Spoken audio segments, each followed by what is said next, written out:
കോൺഗ്രസ് വിട്ട് ബി.ജെ.പിയിൽ ചേരാനുള്ള സഹോദരി പത്മജയുടെ തീരുമാനം ചതിയാണെന്നും അംഗീകരിക്കാനാവാത്തതെന്നും കെ മുരളീധരൻ. കോൺഗ്രസിൽ നിന്ന് അവഗണന ഉണ്ടായെന്നും കാൽ വാരാൻ നോക്കി തുടങ്ങിയ കാര്യങ്ങൾ പറയുന്നത് കണ്ടു. അതൊന്നും ശരിയല്ല. കോൺഗ്രസ് എന്നും നല്ല പരിഗണനയാണ് കൊടുത്തത്. പത്മജയെ എടുത്തതുകൊണ്ട് കാൽ കാശിൻ്റെ ഗുണം ബി.ജെ.പിക്ക് കിട്ടില്ല. പത്മജയുമായി ഇനി സഹോദരി എന്ന നിലയിൽ പോലും ബന്ധമില്ലെന്നും കെ മുരളീധരൻ പറഞ്ഞു.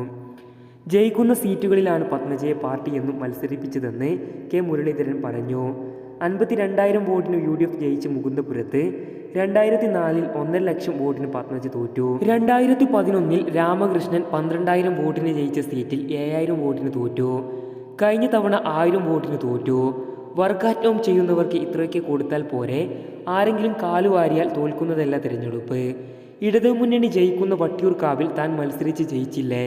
വടകരയിലും താൻ ജയിച്ചില്ലേ? ആരെങ്കിലും കാലുവാരിയാൽ തോൽക്കുമെങ്കിൽ താൻ തോൽക്കേണ്ടതാണെന്നും മുരളീധരൻ ചോദിച്ചു. ജനങ്ങൾക്ക് വിധേയമായി നിൽക്കണം. പാർട്ടി വിട്ടു പോകേണ്ടി വന്ന ഘട്ടത്തിൽ പോലും കെ കരുണാകരൻ വർഗീയതയോട് സന്ധി ചെയ്തില്ല. പത്മജയെ എടുത്തതുകൊണ്ട് കാൽ കാശിൻ്റെ ഗുണം ബി.ജെ.പിക്ക് കിട്ടില്ല. 1ാം സ്ഥാനത്തെത്തും എന്ന് കരുതുന്ന മണ്ഡലിലടക്കം ബി.ജെ.പി 3ാം സ്ഥാനത്തേക്ക് പോകേണ്ടി വരും. പാർട്ടിയിൽ എന്ത് കിട്ടിയാലും ഇല്ലെങ്കിലും കരുണാകരനെ ചിതയിലേക്കെടുക്കുമ്പോൾ പുതപ്പിച്ച പതാകയുണ്ടെന്ന കാര്യം ഓർക്കണമായിരുന്നു. എനിക്കൊരുപാട് പ്രയാസം ഉണ്ടായിട്ടുണ്ട്. അതൊന്നുകൊണ്ടും താൻ ബി.ജെ.പിയിൽ പോയിട്ടില്ല.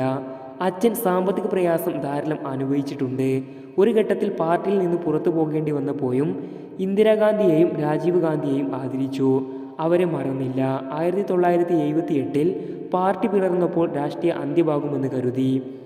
അന്ന് ഇന്ദിരാഗാന്ധിക്കൊപ്പം നിന്നു. ഇപ്പോഴത്തെ പത്മജയുടെ തീരുമാനം ഒരു കാരണവശാലും അംഗീകരിക്കാൻ കഴിയില്ല. ഇനി ഒരു തരത്തിലുള്ള ബന്ധവും അവരുമായില്ല. പ്രോത്സാഹിക്കാനും ചിരിക്കാനും ആൾക്കാരുണ്ടാവും. വടകരയിൽ മത്സരിക്കുമെന്നും ജനങ്ങൾക്ക് വർഗീയതയ്ക്കെതിരായ തൻ്റെ നിലപാട് അറിയാമെന്നും കെ മുരളീധരൻ പറഞ്ഞു.